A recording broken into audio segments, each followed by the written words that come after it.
भोपाल से प्रस्तुत हैं प्रादेशिक समाचार। नमस्कार, समाचारों के साथ मैं जितेंद्र रघुवंशी। पहले मुख्य समाचार। प्रधानमंत्री नरेंद्र मोदी ने कहा कि भारत अपनी सेना को आत्मनिर्भर बनाने पर जोर दे रहा है। उपराष्ट्रपति वेंकैया नायडू ने देश के युवाओं से स्वतंत्रता सेनानियों से प्रेरणा लेने का आह्वान किया। देश में 107 करोड़ 74 लाख से अधिक कोविड रोधी टीके लगाए गए और कल मनाया गया गोवर्धन पूजा और सुहाग पड़वा का पर्व। मुख्यमंत्री निवास में भी की गई पूजा। अब समाचार विस्तार से। प्रधानमंत्री नरेंद्र मोदी ने कहा है कि भारत की सफलता अब पुराने मापदंडों पर आधारित नहीं है। उन्होंने जोर देकर कहा कि भारत अपनी सेना को आत्मनिर्भर बना रहा है। कल केदारनाथ में विभिन्न विकास परियोजनाओं की आधारशिला रखने और कुछ योजनाओं को राष्ट्र को समर्पित करने के बाद श्री मोदी ने कहा कि भारतीय दर्शन में मानव कल्याण प्रमुख है। उन्होंने आदि शंकराचार्य समाधि का उद्घाटन किया और उनकी प्रतिमा का अनावरण भी किया। उन्होंने निर्माणाधीन बुनियादी ढांचे से संबंधित कार्यों की समीक्षा और उनका निरीक्षण भी किया। उन्होंने 2013 में केदारनाथ में आई तबाही को याद करते हुए कहा कि अगला दशक उत्तराखंड का है, यहाँ पर्यटन काफ़ी बढ़ने वाला है। प्रधानमंत्री नरेंद्र मोदी की केदारनाथ धाम यात्रा का सीधा प्रसारण मध्य प्रदेश से भी किया गया। इसके जरिए प्रदेश में केंद्रीय मंत्री और प्रदेश के मंत्री और सांसद सहित कई नेतागण वर्चुअली इस कार्यक्रम से जुड़े। क्षेत्रीय सांसदों और विधायकों ने भी प्रधानमंत्री के संबोधन को सुना। वहीं इस अवसर पर उज्जैन के महाकालेश्वर मंदिर और खंडवा के ओमकारेश्वर मंदिर में विशेष पूजा अर्चना की गई। ये दोनों मंदिर भगवान शिव के 12 ज्योतिर्लिंग मंदिरों में शामिल हैं। उपराष्ट्रपति वेंकैया नायडू ने कल देश के युवाओं से स्वतंत्रता सेनानियों के बलिदानों से प्रेरणा लेने और एक सामंजस्यपूर्ण तथा समावेशी समाज की दिशा में प्रयास करने का आह्वान किया। श्री नायडू ने विशाखापट्टनम में श्री विश्व विज्ञान विद्या आध्यात्मिकता पीठ के पूर्व पुजारी उमर अली शाह पर एक पुस्तक के विमोचन के अवसर पर यह विचार व्यक्त किए। उपराष्ट्रपति ने स्वतंत्रता संग्राम के दौरान श्री अली शाह के योगदान के लिए उन्हें भावभीनी श्रद्धांजलि अर्पित की। उपराष्ट्रपति ने कहा कि राष्ट्रीय प्रगति के लिए महिलाओं का सशक्तिकरण आवश्यक है। उन्होंने व्यक्ति, परिवार और राष्ट्र की आर्थिक समृद्धि के लिए बालिकाओं की शिक्षा के महत्व को भी रेखांकित किया।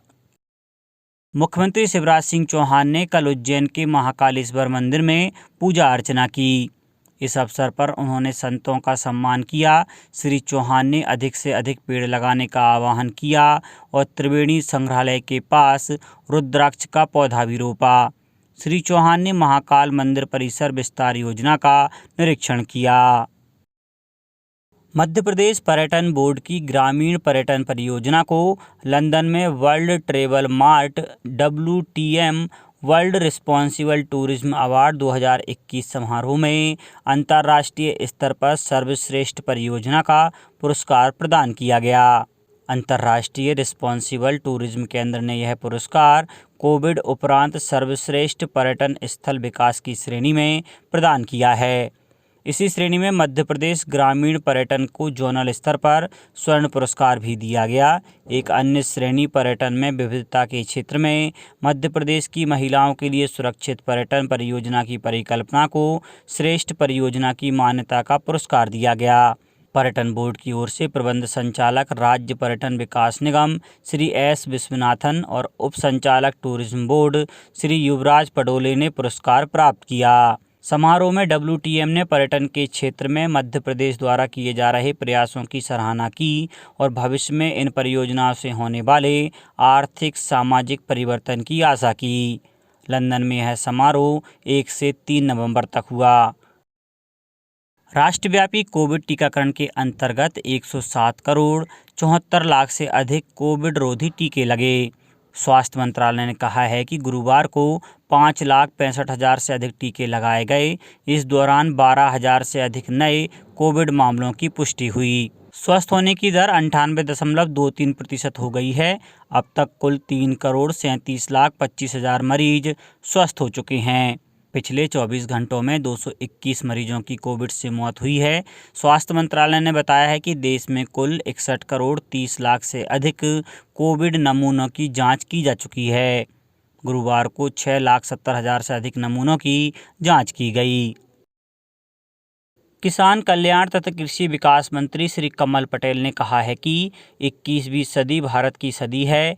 उन्होंने सभी से आह्वान किया कि प्रधानमंत्री श्री नरेंद्र मोदी के सपने को साकार करने, भारत को आत्मनिर्भर, शक्तिशाली और वैभवशाली बनाने में सभी सहभागी बने। राष्ट्र के लिए सेवा कर सच्चे अर्थों में अपने जीवन को सार्थक बनाएं। कृषि मंत्री श्री पटेल शुक्रवार को होशंगाबाद में सेठानी घाट स्थित काले महादेव मंदिर में पूजा अर्चना के पश्चात कार्यक्रम को संबोधित कर रहे थे। कार्यक्रम का आयोजन केदारनाथ में प्रधानमंत्री श्री मोदी द्वारा महान संत आदि गुरु शंकराचार्य की प्रतिमा के अनावरण के उपलक्ष्य में किया गया था। उन्होंने सर्वप्रथम मां नर्मदा की पूजा अर्चना और वंदना की। कृषि मंत्री श्री पटेल ने होशंगाबाद सेठानी घाट में कार्यक्रम में उपस्थित जनों को राष्ट्र निर्माण के लिए एकजुट होने का संकल्प दिलाया। उन्होंने कहा कि भारत के प्रधानमंत्री के आत्मनिर्भर भारत के संकल्प को पूरा करने के लिए सभी यथाशक्ति अपना योगदान दें, जिससे देश में सुख समृद्धि आए, देशवासी खुशहाल हों और सभी को रोजगार मिले। मंत्री श्री पटेल ने कहा कि गुरु के बिना ज्ञान पाना असंभव है। हमारी गौरवशाली भारतीय संस्कृति में भी गुरु का सर्वोच्च स्थान है। उन्होंने प्रधानमंत्री श्री मोदी का आभार व्यक्त करते हुए कहा कि प्रधानमंत्री जी ने देश के महान संत आदि गुरु शंकराचार्य की प्रतिमा का अनावरण कर पूरे देश में गुरुओं का मान बढ़ाया है। प्रदेश भर में कल गोवर्धन पूजा और सुहाग पर्व मनाई गई। इसके साथ ही अनेक स्थानों पर अन्नकूट उत्सव के आयोजन भी किए गए। राजधानी भोपाल में मुख्यमंत्री शिवराज सिंह चौहान और उनकी पत्नी ने मुख्यमंत्री निवास में गोबर से निर्मित गोवर्धन पर्वत की विधि विधान से पूजा अर्चना की और गिरिवर की परिक्रमा कर प्रदेश की प्रगति और प्रदेशवासियों के सुखी और मंगलकारी भविष्य के लिए प्रार्थना की। राज्य के अन्य जिलों में भी कल के दिन विभिन्न मंदिरों एवं घरों में अन्नकूट के आयोजन हुए। धार जिले में पड़वा पर्व और गोवर्धन पूजा गाय को गोहरुई के साथ अनेक आयोजन किए गए। पशुपालकों द्वारा अपने पशुओं को आभूषणों से सजाया गया। पन्ना जिले में बुंदेली उत्सव की धूम देखी गई। वहीं बैतूल में यादव समाज के लोगों ने अपने बच्चों को निरोगी रखने के लिए गोवर्धन की पूजा की। वहीं धार्मिक नगरी चित्रकूट में 5 दिवसीय दीपदान मेले का आयोजन किया गया। आगर मालवा, उज्जैन और शिवपुरी सहित अन्य जिलों से भी गोवर्धन पूजा और अन्नकूट उत्सव के आयोजन के समाचार मिले। अब कुछ समाचार खेल जगत से। टीम इंडिया ने धमाकेदार खेल दिखाते हुए स्कॉटलैंड को एक तरफा मुकाबले में 8 विकेट से हरा दिया। टॉस हारकर पहले खेलते हुए स्कॉटलैंड की टीम पूरे 20 ओवर भी नहीं खेल सकी और 17.4 ओवर के खेल में 85 रन के स्कोर पर ऑल आउट हो गई।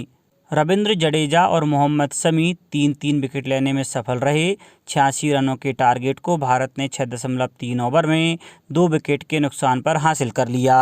इससे पहले टॉस हारकर पहले खेलते हुए स्कॉटलैंड की शुरुआत खराब रही और तीसरे ओवर में जसप्रीत बुमराह ने काइल कोएत्जर को 1 रन पर क्लीन बोल्ड कर टीम इंडिया को पहली सफलता दिलाई। स्कॉटलैंड को दूसरा झटका शमी ने जॉर्ज मुनसे को 24 रन पर आउट कर पहुंचाया। 7वें ओवर में रविंद्र जडेजा ने तीसरी गेंद पर, रिची बोरिंगटन 0 को छठी गेंद पर और मैथ्यू क्रॉस 2 को आउट कर स्कॉटलैंड की कमर तोड़कर रख दी। जडेजा यहीं नहीं रुके और माइकल लिस्क 21 को आउट कर भारत को 5वीं कामयाबी दिलाई। क्रिस ग्रीव्स 1 का विकेट आर अश्विन के खाते में गया। 17 ओवर की पहली गेंद पर शमी ने कैलम मैकलॉयड 16 को क्लीन बोल्ड किया। अगली ही गेंद पर सुफियान शरीफ 0 रन पर आउट हुए। तीसरी गेंद पर शमी ने एलिस्डियर एवांस को 0 पर क्लीन बोल्ड किया। इस तरह से टीम इंडिया ने लगातार 3 गेंदों पर 3 विकेट लेकर विकेटों की हैट्रिक पूरी की। स्कॉटलैंड की टीम 17.4 ओवर में सिर्फ 85 रन पर ऑल आउट हो गई। अब बात मौसम की। प्रदेश में रात के तापमान में कमी आने से रात में ठंड बढ़ गई है। मौसम विभाग के अनुसार पिछले 24 घंटों के दौरान राज्य के सभी जिलों में मौसम शुष्क रहा। वहीं रीवा, इंदौर, चंबल तथा शहडोल संभागों के जिलों में तापमान सामान्य से कम दर्ज किया गया। प्रदेश में सबसे कम न्यूनतम तापमान 10 डिग्री सेल्सियस रायसेन में दर्ज किया गया। अब कुछ समाचार संक्षेप में। मुख्यमंत्री शिवराज सिंह चौहान ने इंदौर से मथुरा जा रहे 4 पहिया वाहन और कंटेनर में हुई दुर्घटना से 3 लोगों की मृत्यु पर दुख व्यक्त किया है। अशोकनगर जिले में आरोग्य भारती और पीएमपी द्वारा भगवान धन्वंतरी की जयंती मनाई गई। रीवा में आज से 2 दिवसीय कोविड टीकाकरण महाअभियान चलाया जाएगा।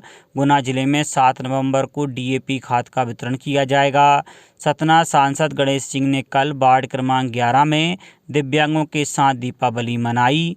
और धार जिले में आज़ादी का अमृत महोत्सव के तहत महापुरुषों और शहीदों को समर्पित रंगोली प्रतियोगिता का आयोजन किया गया। अंत में मुख्य समाचार एक बार फिर। प्रधानमंत्री नरेंद्र मोदी ने कहा कि भारत अपनी सेना को आत्मनिर्भर बनाने पर जोर दे रहा है। उपराष्ट्रपति वेंकैया नायडू ने देश के युवाओं से स्वतंत्रता सेनानियों से प्रेरणा लेने का आह्वान किया। देश में 107 करोड़ 74 लाख से अधिक कोविड रोधी टीके लगाए गए और कल मनाया गया गोवर्धन पूजा और सुहाग पड़वा का पर्व। मुख्यमंत्री निवास में भी की गई पूजा। इस बुलेटिन में इतना ही। घर पर रहिए, सुरक्षित रहिए और सुनते रहिए प्रादेशिक समाचार। नमस्कार।